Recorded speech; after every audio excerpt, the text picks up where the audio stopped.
சங்கீத புஸ்தகம் 9ஆம் அதிகாரம் 18வது வசனத்தை வாசிக்கலாம். சங்கீத புஸ்தகம் 9ஆம் அதிகாரம் 18வது வசனம்.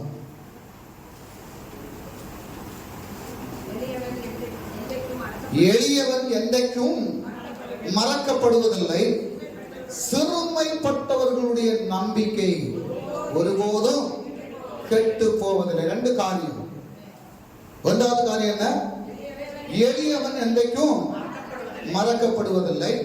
இரண்டாவது, சிறுமைப்பட்டவர்களுடைய நம்பிக்கை ஒருபோதும் கெட்டு போவதில்லை. அல்லேலூயா.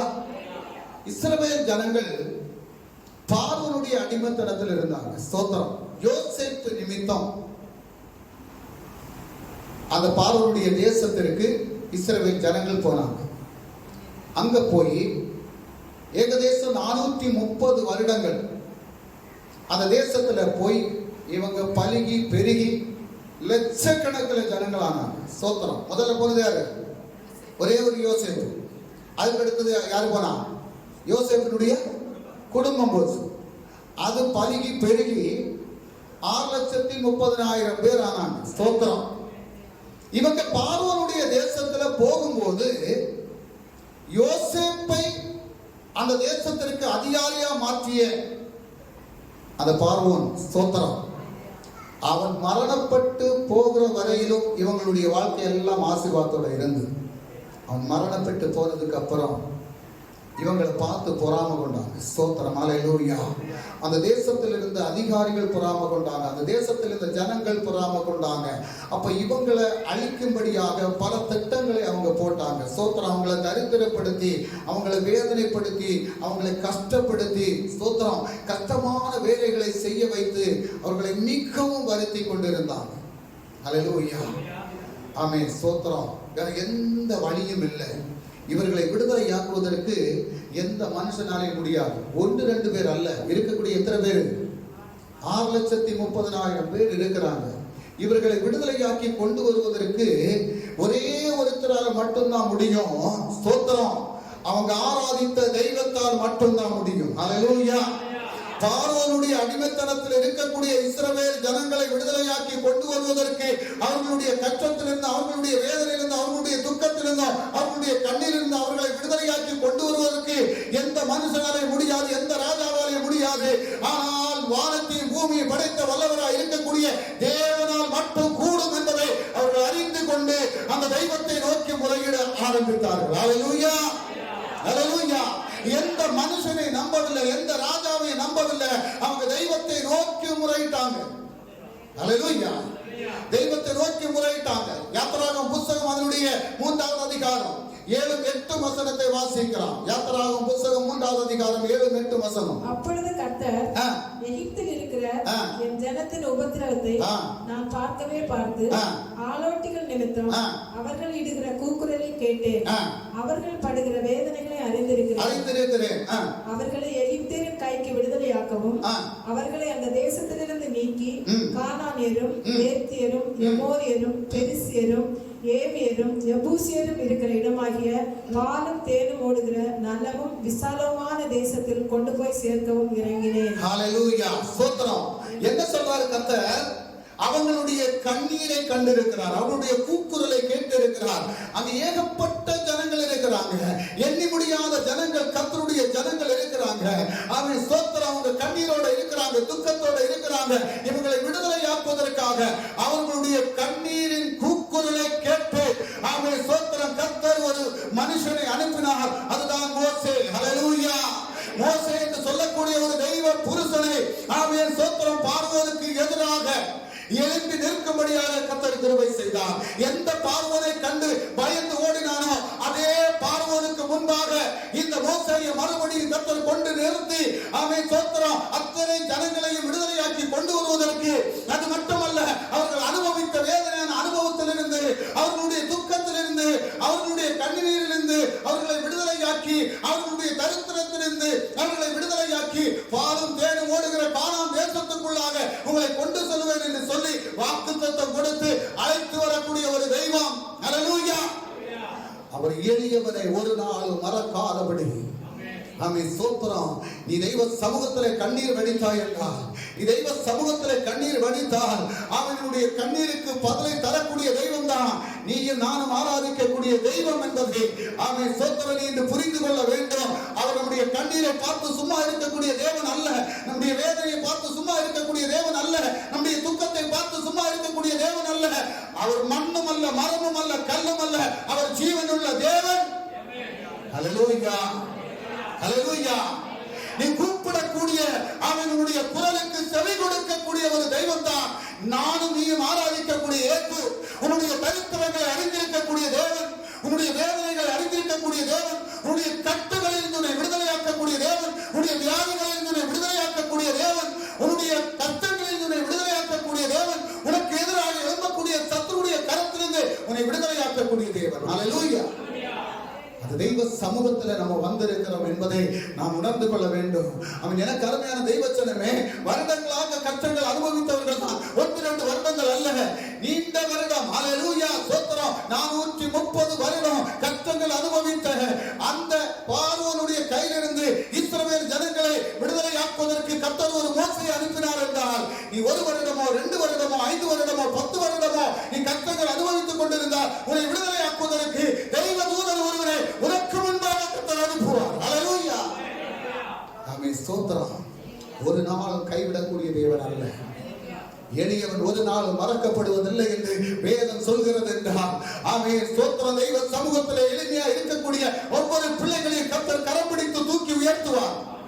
ஆமென். எனக்கு அருமையான தெய்வச்சனமே, ஒரு பைசாவுக்கு வழி இல்லாதபடி, ஒரு நேர ஆகாரத்துக்கு வழி இல்லாதபடி, ஆமென். ஸ்தோத்திரம். நான் எங்கே தங்கணும், என்ன செய்யணும்னு சொல்லி தெரியாதபடி இருந்த நேரத்தில் அவனை தேடி வந்த தெய்வம். ஹல்லேலூயா. ஒரு நேர ஆகாரத்துக்கு வழி இல்லாதபடி அந்த ஆகாரத்திற்காக மணிக்கூர்கள் காத்து நின்ற ஒரு காலம் உண்டு. அந்த காலத்திலே அவன் கர்த்தரை கரம் பிடித்து அவன் அழைத்து கொண்டு வந்து அவன் சொத்து அந்த பட்டணத்திலே நிறுத்தினார் என்றால், எனக்கு அருமையான தெய்வச்சனமே, இன்று தரித்திரத்தோடு இருக்கக்கூடிய உன்னை பார்த்து சொல்கிறார், என்னை ஆசீர்வதித்த அதே தெய்வம் தான் நீ ஆராதிக்கக்கூடிய தெய்வம். ஹல்லேலூயா.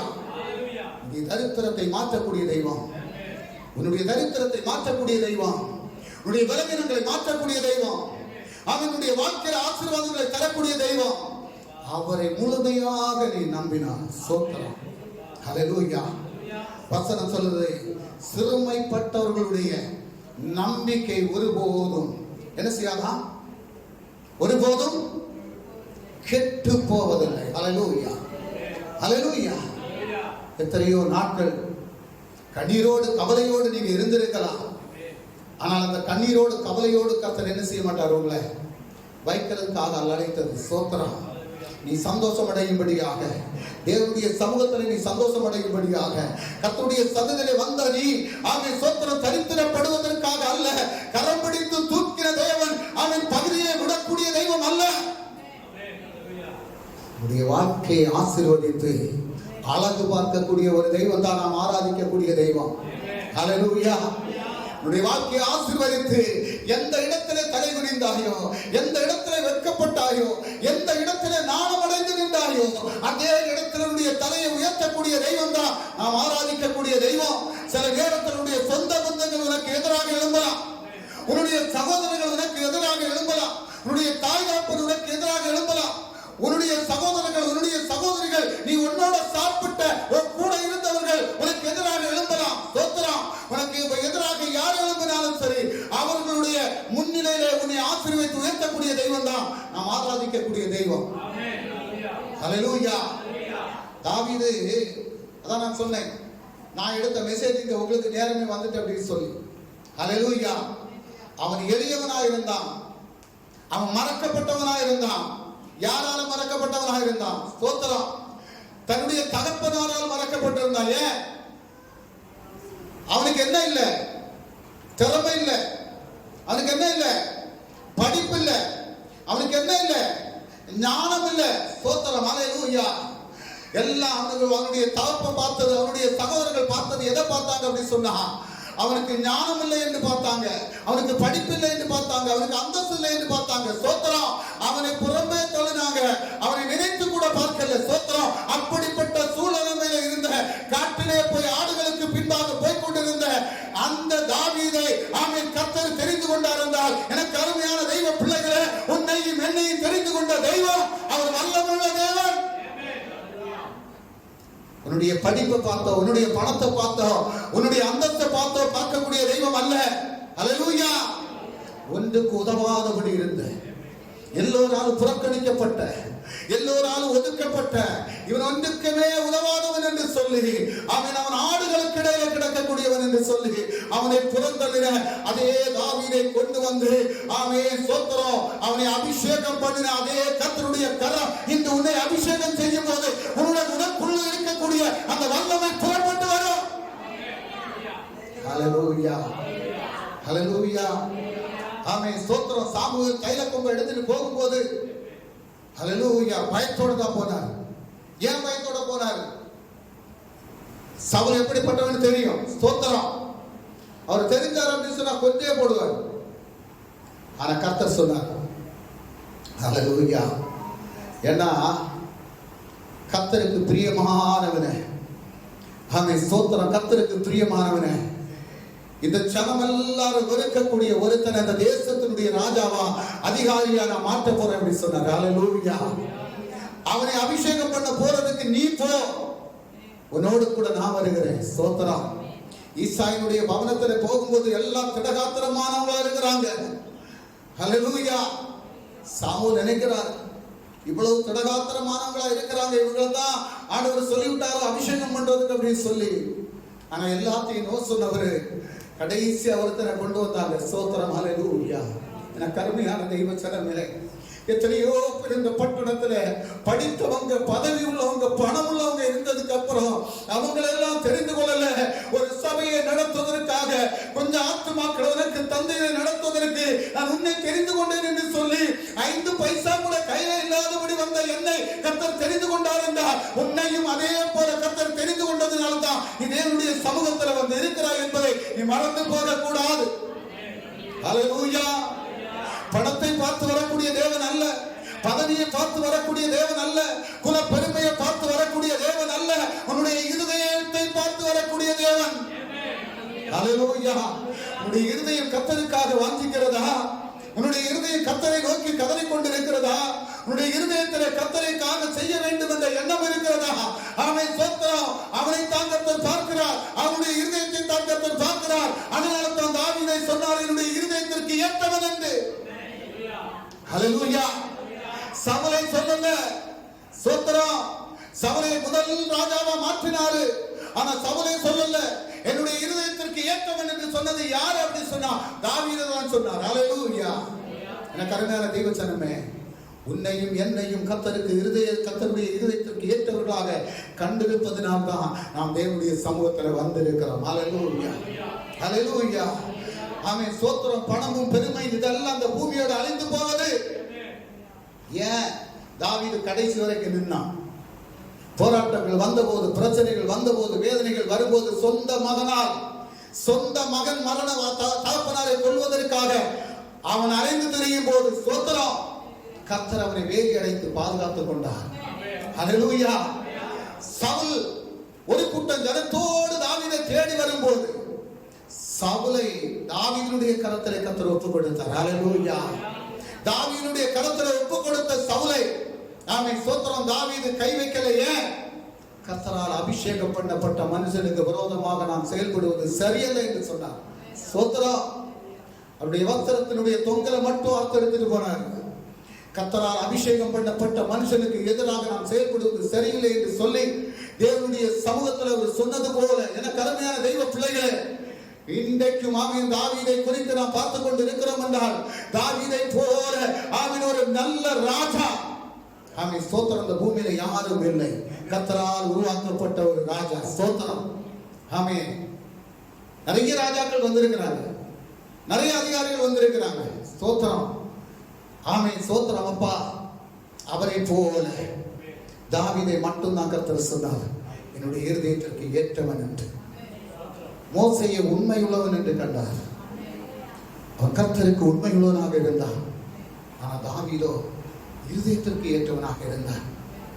ஆமென். எனக்கு அருமையான தெய்வ பிள்ளைகளே, நம்முடைய வாழ்க்கை எப்படி இருக்குது? நம்ம கர்த்தருடைய சமூகத்தில் எப்படி இருக்கிறோம்? நான் கர்த்தருடைய சமூகத்தில் உண்மையுள்ளவனாக இருக்கிறேனா?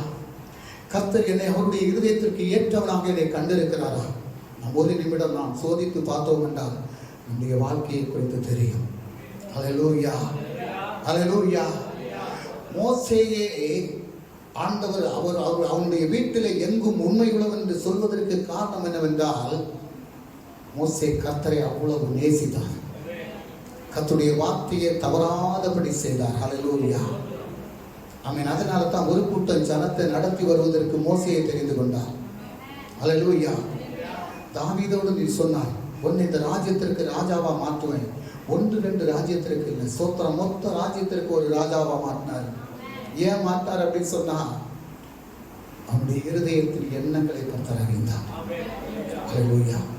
வசனம் சொல்லுது, சிறுமைப்பட்டவர்களுடைய நம்பிக்கை, சிறுமைப்பட்டவர்களுடைய நம்பிக்கை. நீ எதை குறித்து நீ நம்பி கொண்டு இருக்கிறாயோ, என் தேவன் எனக்கு நன்மை செய்வார் என்று நீ உன் மனதில் நினைத்துக் கொண்டு இருக்கிறாயா?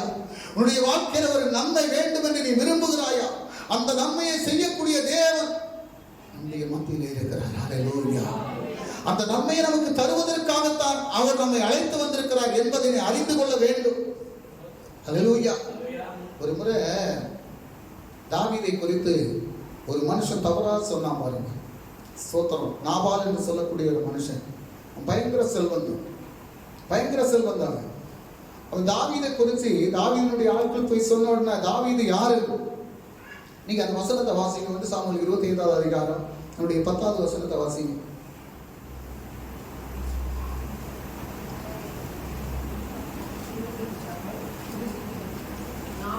1 சாமுவேல் 25:10. நாபால் தாவீது என்பவன் யார்?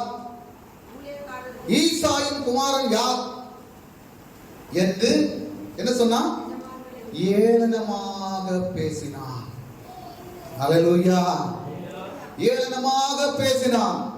ஆனால் கர்த்தர் எல்லா செல்வந்தர்களை காட்டிலும் ஐஸ்வர்யவானாய் தாவீதை மாற்றினார். ஹல்லேலூயா. எனக்கு அருமையான தெய்வ ஜனமே, ஒருவேளை நம்மளும் அதுபோல மற்றவர்களால் ஒடுக்கப்பட்டு அற்பமாய் எண்ணப்பட்டு சோர்ந்த நிலைமையில் இருக்கக்கூடிய உங்களை என்னை கர்த்தர் மறக்காதபடி, ஹல்லேலூயா, அந்த தாவீதை ஆசீர்வதித்து உயர்த்திய தேவன் உன்னையும் என்னையும் ஆசீர்வதிப்பதற்கு போதுமான தேவனாக இருக்கிறார். ஹல்லேலூயா. எனக்கு அருமையான தெய்வ ஜனமே, ஒரு நாள் என்ன சொன்னாங்க, இந்த இடத்துல நீ ஊழியம் பார்க்காத, இங்க இருந்து வேற எங்கேயாவது போயிரு, நிறைய இடம் இருக்கு இல்லையா, நீ போயிரு அப்படின்னு சொல்லி என்னுடைய அழிவை காண வேண்டும் என்று சிந்தித்துக் கொண்டிருந்தாங்க. இவன் எப்போ இங்கிருந்து போவான் அப்படின்னு சொல்லி காத்து கொண்டிருந்தாங்க. எனக்கு இருக்கக்கூடிய கொஞ்சம் ஆடுகளை சோத்திரம் எடுத்துக் கொள்வதற்காக பல திட்டங்களை போட்டு என்னை இங்கிருந்து மாற்றுவதற்காக பிளான் போட்டாங்க. ஆனா மனிதர்கள் போட்ட திட்டம் நிறைவேற்றப்படல. அந்த மனிதர்களுடைய கண்களுக்கு முன்பாக கர்த்தர் என்னை கொண்டு வந்து நிறுத்தினார் ஒரு கூட்டம் ஜனத்தோடு. ஹல்லேலூயா, ஹல்லேலூயா. அந்த மனிதர்களுக்கு முன்பாக ஒரு கூட்டம் ஜனத்தோடு கர்த்தர் என்னை கொண்டு நிறுத்தினார் என்றால் இதற்கு தகுதி உள்ளவன் அல்ல. சோத்திரம். எனக்கு அதற்குரிய எந்த தகுதியும் இல்லை, எந்த படிப்பும் இல்லை, எந்த பணமும் இல்லை, எந்த தனமும் இல்லை. ஆனா எனக்கு ஒன்றே ஒன்று உண்டு, கர்த்தருடைய சமூகத்தில் கண்ணீர் விடுவதற்காக ஒரு நேரம் மட்டும் உண்டு. ஆமே, ஸ்தோத்திரம். எனக்கு தந்த ஆடுகளை யாரும் பறித்து கொண்டு போகாதபடி, எனக்கு தந்த ஆடுகள் தரித்திரத்தை விட்டு மாற்றப்பட, எனக்கு தந்த குடும்பங்களை கர்த்தர் ஆசீர்வதித்து அவர்களை நடத்தும்படியாக தெய்வ சமூகத்தில் ஒவ்வொரு நாளும் கண்ணீர் வடித்து கதறக்கூடிய அந்த ஒரு எண்ணத்தை மட்டும் கர்த்தர் எனக்கு தந்தது நிமித்தம் ஆண்டவர் இன்றும் இந்த சபையை ஆசீர்வதித்து நடத்தி கொண்டு வருகிறார். ஹல்லேலூயா. கருமையான தெய்வ பிள்ளைகள், தாவீது கர்த்தருக்காக செய்ய வேண்டும் என்று விரும்பினார். கர்த்தருக்காக ஒரு ஆலயத்தை கட்ட வேண்டும் என்று விரும்பினார். நான் அவருடைய நினைவுகள் எல்லாம் சோத்திரம் தாவீதை கொண்டு செய்யாமல் இருந்தார். தாவீதினுடைய சந்ததியை கொண்டு கர்த்தர் செய்தார். ஹல்லேலூயா. ஆமென். எனக்கு அருமையான தெய்வ பிள்ளைகளே, சில நேரத்தில் சில காரியங்கள் நம்மை கொண்டு நடத்த முடியாதபடி தடைகள் வந்திருக்கலாம். நம்முடைய குடும்பங்களை கொண்டு அல்லது நம்முடைய தலைமுறைகளை கொண்டு அவர் கர்த்தருடைய நாமம் மகிமைப்படும்படியாக கர்த்தர் பெரிய காரியங்களை செய்வார். ஹல்லேலூயா. ஆமென். ஸ்தோத்திரம். சில நேரத்தில் நம்முடைய ஜெபிக்கக்கூடிய ஜெபத்திற்கு பதில் வராதபடி இருக்கும். நம்ம நினைப்போம், ஆண்டவர் நம்மளை மறந்து விட்டாரோ. ஏன்னா நான் அநேக நாட்கள் நான் அப்படி தெய்வ சமூகத்தில் கேட்டது உண்டு. ஆண்டவரே, ஆமென், தேவைகள் வரும்போது சிலவங்க இந்த ஏளனமாக பேசி இருக்கிறாங்க. ஆண்டவருடைய சமூகத்தில் அப்படி சொன்னேன், இது உம்முடைய ஊழியம் அப்பா, நான் அல்ல ஆண்டவரே, நீர் தான் என்னை அழைத்திரு, நீர் தான் இந்த ஆத்மாக்களை தந்திரப்பா, இந்த இடத்தை நீர் தான் தந்திர ஆண்டவரே. நான் யாருக்கிட்ட என் கையேந்தி நிற்கிறது கர்த்தர் அனுமதிக்க கூடாது. இதை நடத்துவதற்கான எல்லா தேவைகளையும் கர்த்தர் தர வேண்டும் என்றவருடைய சமூகத்தில் ஜெபித்து, ஹல்லேலூயா, இத்தனை வருட காலம் கர்த்தரை நிறுத்தி இருக்கிறார். ஆமென். ஸ்தோத்திரம். யாருடைய உதவியும் இல்லாத, எந்த சபையினுடைய உதவியும் இல்லாதபடி இந்த சபையில் வரக்கூடிய தெய்வ மக்களை கொண்டு ஆமென் இந்த சபையை கர்த்தர் கட்டியளித்து இதுவரை நடத்தி வந்தார் என்றால் அது கர்த்தருடைய ஆமென் சபை, அது கர்த்தருடைய ஜனம். ஆமென். இந்த சபையில் உள்ள ஒவ்வொரு ஜனங்களும் கர்த்தரால் ஆசீர்வதிக்கப்பட்டவர்கள். ஹல்லேலூயா. ஆமென். தேவனுடைய சபையை குலைக்கும்படியாக, கர்த்தருடைய ஆடுகளை குலைக்கும்படியாக யார் திட்டம் போட்டாலும் சரி, அந்த திட்டம் நிர்மூலமாக்கப்படும். ஹல்லேலூயா. அந்த திட்டம் நிர்மூலமாக்கப்படும். தாவீதை அழிக்கும்படியாக சவுல் நினைத்தான், ஆனால் தாவீதை அழிக்க முடியல. ஸ்தோத்திரம். ஹல்லேலூயா. ஒரு கோலியாத்து வந்து நின்றான். அவன் கோலியாத்தினுடைய தலையை தகர்க்கக்கூடிய சக்தியை அந்த தாவீதுக்குள் கர்த்தர் வைத்தார். உன்னை விடவும் பலவான் உனக்கு முன்பாக நின்றாலும் உனக்குள் இருக்கக்கூடிய பரிசுத்த ஆவியாருடைய வல்லமை, உனக்கு முன்பாக நிற்கக்கூடிய அந்த சக்தியுடன் அழிக்கக்கூடிய வல்லமை தான் உனக்குள் இருக்கக்கூடிய வல்லமை என்பதை நீ அறிந்து கொள்ளணும். ஹல்லேலூயா. அநேகர் வந்தாங்க, அநேகர் அழிக்கும்படியான பல எண்ணங்களோட வந்தாங்க. ஸ்தோத்திரம். அத்தனை பேரையும் கர்த்தர் மாற்றினார். ஆமென். ஹல்லேலூயா. நான் அல்ல, என்னுடைய திறமை அல்ல, ஸ்தோத்திரம், எனக்கு அதற்குரிய ஞானம் இல்லை, எனக்கு அதற்குரிய திறமை இல்லை, ஆனால் கர்த்தர் தான் எல்லா காரியங்களையும் செய்யக்கூடியவர். எனக்கு அருமையான பிள்ளைகளை, உங்களை தேவனுடைய சமூகத்தில் ஒப்புக்கொடுங்க. எந்த மனுஷனையும் நம்பி காரியங்களை செய்யாதுங்க, எந்த அதிகாரிகளை நம்பி காரியங்களை செய்யாதுங்க. ஆமென். ஸ்தோத்திரம். யாரும் நமக்கு உதவி செய்வார்கள் சொல்லி நீங்க அவங்க மேல நம்பிக்கை வைக்காதுங்க. உங்களுடைய நம்பிக்கை முழுவதும் கர்த்தர் மேல் உண்டாகணும். உங்களுடைய விசுவாசம் முழுவதும் கர்த்தருக்கு மேல உண்டாகணும். நீங்க விரும்பக்கூடிய காரியத்தை செய்யக்கூடிய ஒரு கர்த்தர் எனக்கு இருக்கிறார் என்ற அந்த கர்த்தர் மேல் உன்னுடைய விசுவாசத்தை வைத்து, அந்த கர்த்தர் மேல் உன்னுடைய பாரத்தை வைத்து விட்டால் உன்னுடைய பாரத்தை மாற்றி உன்னுடைய விருப்பங்களை நிறைவேற்றக்கூடிய தெய்வத்தினுடைய கரம் செயல்படும். ஆமென். ஸ்தோத்திரம். இஸ்ரவேல் ஜனங்களுக்கு கர்த்தர் வாக்கு கொடுத்தார், பாலும் தேனும் ஓடுகிற கானான் தேசத்துக்குள் கொண்டு செல்வேன் அப்படின்னு சொல்லி. சாதாரணமாக கொண்டு செல்லல. முன்னால செங்கடல் வந்தது, செங்கடலால அவங்களை அழிக்க முடியல. யோர்தான் வந்தது, யோர்தானால அவங்களை என்ன செய்ய முடியல, தடுக்க முடியல. எரிகோ கோட்டை வந்து நின்றது, அந்த எரிகோ கோட்டையாலையும் இஸ்ரவேல் ஜனங்களை தடுக்க முடியல. ஸ்தோத்திரம். கர்த்தர் சொன்ன வாக்குத்தத்தத்தை நிறைவேற்றினார் என்றால், எனக்கு அருமையான தெய்வ பிள்ளைகளே, உனக்கும் எனக்கும் கர்த்தர் கொடுத்த வாக்குத்தத்தத்தை இந்த வருடங்களிலே கர்த்தர் நிறைவேற்றுவதற்கு அவர் போதுமான தேவனாக இருக்கிறார். உன்னுடைய வாழ்க்கையில் ஒரு பெரிய மாற்றத்தை கொண்டு வருவதற்கு, உன்னுடைய வாழ்க்கையில் ஒரு பெரிய ஆசீர்வாதத்தை கொண்டு வருவதற்கு, உன்னுடைய வாழ்க்கையில் ஒரு பெரிய சமாதானத்தை கொண்டு வருவதற்கு, உன்னுடைய குடும்பம், உன்னுடைய தலைமுறைகள் கர்த்தரை அவன் ஒவ்வொரு நாளும் ஆராதித்து கர்த்தருடைய ஆசீர்வாதத்தை பெற்றுக் கொள்வதற்கு உடைய சமூகத்தில் ஒப்புக் கொடுத்தார். நிச்சயமாக கர்த்தர் பெரிய காரியங்களை செய்வார். ஹல்லேலூயா. வசனம் சொல்கிறது. ஆமென். ஸ்தோத்திரம். என்ன சொல்லப்பட்டது? எளியவன் என்றைக்கும் மறக்கப்படுவதில்லை, சிறுமைப்பட்டவர்களுடைய நம்பிக்கை ஒருபோது கெட்டு போவதில்லை. ஆமென். ஸ்தோத்திரம். அவன் உன்னுடைய நம்பிக்கைக்கு பாத்திரவானாக இருக்கக்கூடிய ஒரு தெய்வம் உண்டு. அந்த தெய்வத்தின் மேல் நம்பிக்கை வைத்தார். ஆமென். ஸ்தோத்திரம். உன்னுடைய குறைவுகளை எல்லாம் சரிபடுத்தி உன்னுடைய வாழ்க்கையில் ஒரு பெரிய ஆசீர்வாதத்தை கர்த்தர் உனக்கு தருவார். எல்லாரும் தெய்வ சமூகத்தில் எழுந்து நிற்கலாம். ஆமென். ஸ்தோத்திரம். நான் சொன்னது போல ஆமென். ஸ்தோத்திரம். ஒரு 25 நிமிஷம் கர்த்தரோடு பேசினார். எத்தனை பேருக்கு ஆமென். ஒரு மாற்றத்தை கர்த்தர் தந்திருக்கிறார் என்று எத்தனை பேர் சொல்ல முடியும்? ஹல்லேலூயா. இந்த வாழ்க்கையிலே ஆமென் ஒரு மாற்றத்தை காண வேண்டும் என்று விரும்பினார். அவர் ஒரு நாளும் நம்மை கைவிடாதபடி நடத்தக்கூடிய தேவன் என்பதை நாம் அறிந்து கொண்டு தேவனுடைய சமூகத்தில் நம்மை ஒப்புக் கொடுக்கலாம். நேசிக்கும் அன்பு தகப்பனே, இந்த அருமையான இந்த பகல் நேரத்திற்காக நாங்கள் மக்கள் நன்றி செலுத்துகிறோம். ஆண்டவரே, எளியவன் ஒரு நாளும் மறக்கப்படுவதில்லை என்று சொல்லி